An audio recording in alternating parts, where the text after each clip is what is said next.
পুরীতে দেশ এবং বিদেশ থেকে অনেক দর্শনার্থী ভগবান জগন্নাথ, বলরাম এবং সুভদ্রার দর্শন করতে আসেন। কিন্তু আপনারা কি জানেন এই পুরীর জগন্নাথ মন্দির সৃষ্টির কথা? কেমন করে সৃষ্টি হলো এই পৌরাণিক মন্দির? কবে থেকে শুরু হলো ভগবান জগন্নাথের পুজো? আসুন আজকের এই ভিডিওতে আপনাদের শোনাই পুরীর জগন্নাথ মন্দির সৃষ্টির ইতিহাস। নমস্কার। অনেকদিন আগের কথা, মধ্য ভারতে মালবা নামে এক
একদিন রাত্রে ভগবান বিষ্ণু রাজার স্বপ্নে এলেন এবং রাজাকে বললেন, তুমি আমার পরম ভক্ত, তাই ভক্তদের থেকে আমি দূরে থাকি না।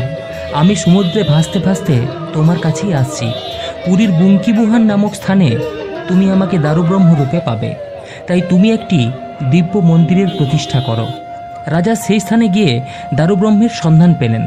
যখন সেই দারুব্রহ্ম তুলতে গেলেন তখন এক চুলও নড়াতে পারলেন না। রাজা আদেশ দিলেন হাতি নিয়ে টানতে। সহস্র হাতি টেনেও সে দারুব্রহ্মকে এক চুলও নড়াতে পারল না। রাজা হতাশ হলেন। ভগবান সেই রাত্রে আবার স্বপ্ন দিলেন। রাজাকে ভগবান বললেন, সবর রাজা বিশ্ব বসু আমার পরম ভক্ত, তুমি তাকে সসম্মানে এই স্থানে নিয়ে এসো, আর এই দারুব্রহ্ম নিয়ে যাওয়ার জন্য একটি স্বর্ণ রথের ব্যবস্থা করো। রাজা পরদিন তাই করলেন। ভক্ত বিশ্ব বসুও এলেন।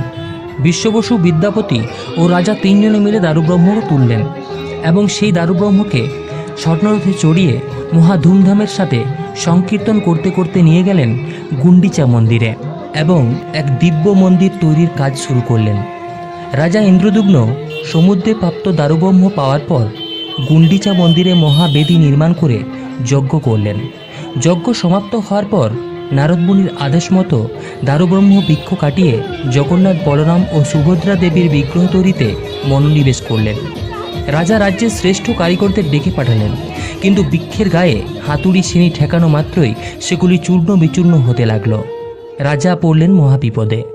সেই সময় বিশ্বকর্মা ছদ্মবেশে রাজার কাছে এসে বললেন, হে রাজন, আমার নাম অনন্ত মহারানা, আমি মূর্তি তৈরির কারিগর। আমি এই মূর্তি গড়তে পারবো। মূর্তি তৈরি করতে আমার একটি বড় ঘর ও 21 দিন সময় লাগবে। তবে আমার একটি শর্ত আছে, 21 দিন আমি দরজা বন্ধ করে কাজ করব, কেউ যেন আমাকে বিরক্ত না করে। রাজা কারিগরের শর্তে রাজি হলেন। শুরু হলো মূর্তি তৈরির কাজ। 14 দিন কাজ চলল নির্বিঘ্নে।